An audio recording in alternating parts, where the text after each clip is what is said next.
동아시아사 수특 상강 개념 2. 그러면 이제 중원의 인구 이동에 해당하는 부분의 수능 특강 내용을 확인해 보도록 하겠습니다.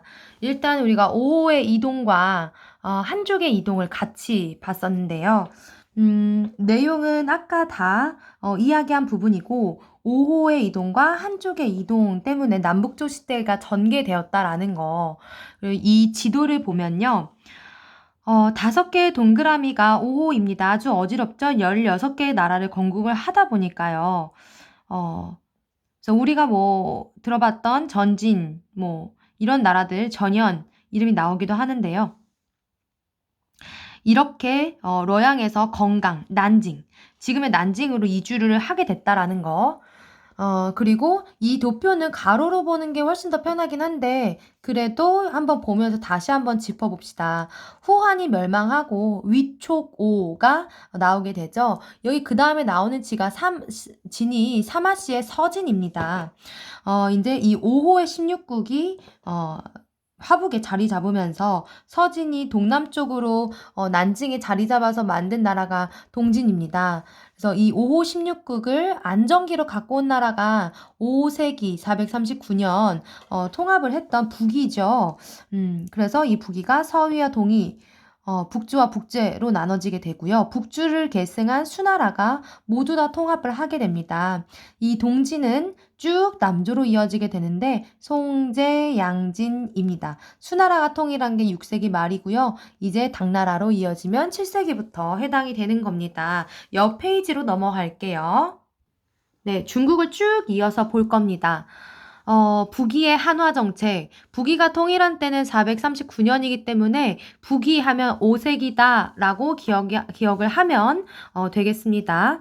5호의 남하로 유목민과 토착민인 농경민의 갈등이 심화가 됩니다. 아무래도 문화가 섞이고 부딪히는 거다 보니까요. 그래서 융합 정책을 추진하는데 이걸 적극적으로 추진했던 황제가 바로 효문제입니다. 수도를 평성에서 원래 후한의 수도였던 러양으로 옮기게 되고요. 한족의 언어와 풍습 수용하고 선비어를 사용하는 걸 금지합니다.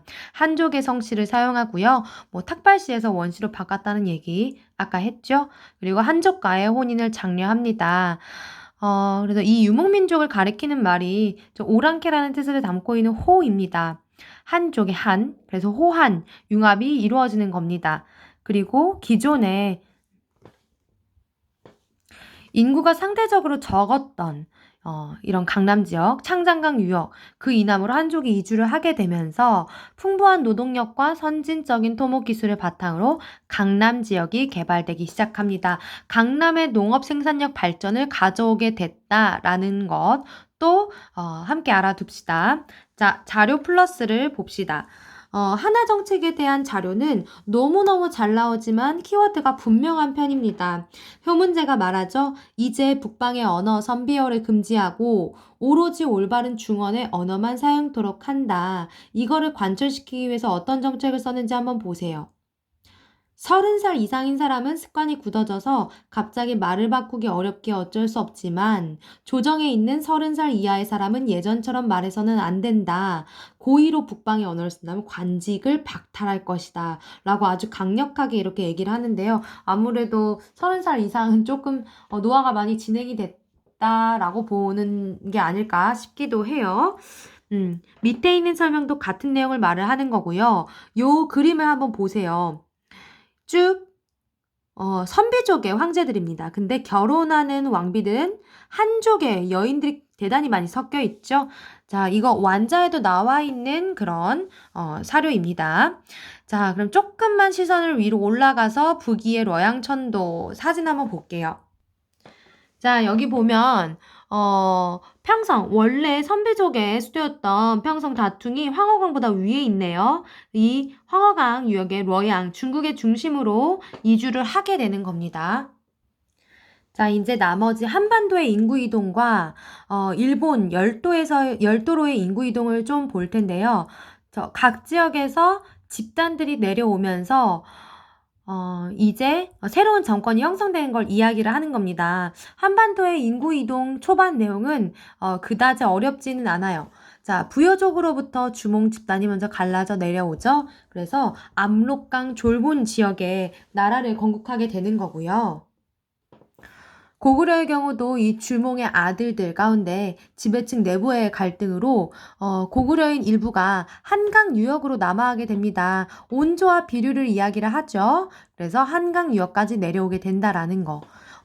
고조선 유민과 낙랑군 유민이 조금 독특한 내용인데요. 고조선이 한나라, 한무제에 의해서 멸망하고 난 다음에 이들이 꽤 많이 내려옵니다. 한반도의 남부까지 내려와요. 그래서 신라 건국의 토대를 마련을 합니다. 이 사로국의 일부를 형성하는 데 도움을 줬다라는 건데요. 사실 고구려 백제 문화와 신라 문화의 근본은 조금 다른 것으로 학자들이 이해를 하고 있어요. 아무래도 고조선 유민들이 여기까지 내려왔기 때문이 아닐까라고 학계에서는 보고 있습니다. 낙랑군. 고조선이 멸망하고 난 다음에 한무제가 설치했던 한사군 중에 하나거든요. 낙랑, 진번, 임둔, 현도군 중에 하나인데요. 그 낙랑군은 아무래도 중국 문화의 어떤 수용 통로가 됐었겠죠. 그래서 이 낙랑군 유민들도 한반도 남부까지 쭉 내려옵니다. 그래서 백제 발전의 이바지를 하게 됩니다.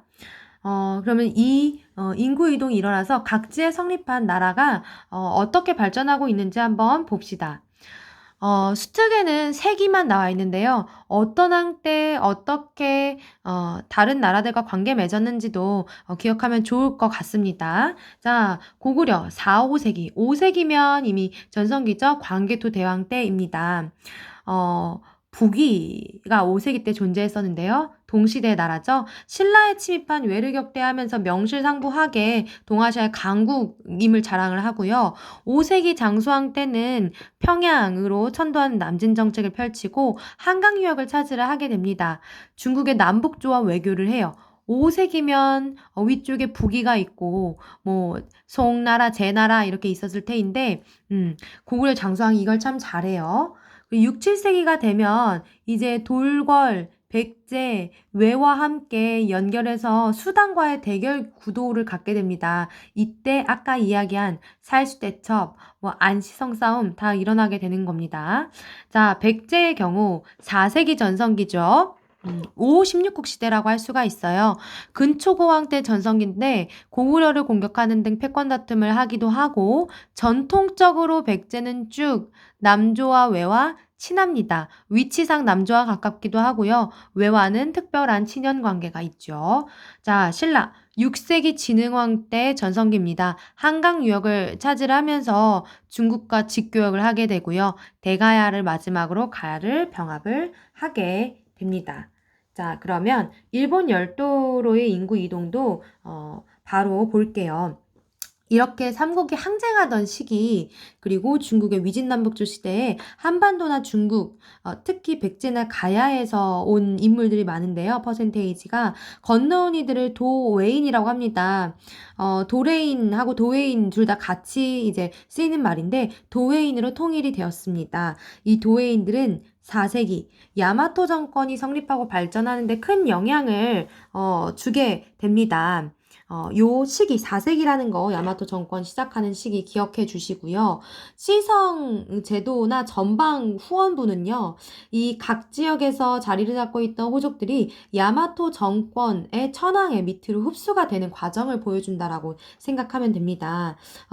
각 가문에 가바네라고 하는 성씨를 부여하는 게 시성 제도고요. 전방 후원분 역시 전국에 산재해 있는데 점차적으로 사라지는 그런 양상을 보여주고 있어요. 그리고 외부에서 선진 문물을 수용하면서 스에키토기, 아스카 문화들이 나오기도 됩니다. 스에키토기는 가야 토기의 영향을 받은 거고요. 아스카 문화를 대표하는 것이 바로 쇼토쿠 태자가 창건한 호류사이죠. 또 쇼토쿠 태자를 가르쳤던 인물은 해자라고 하는 고구려 승려이기도 합니다.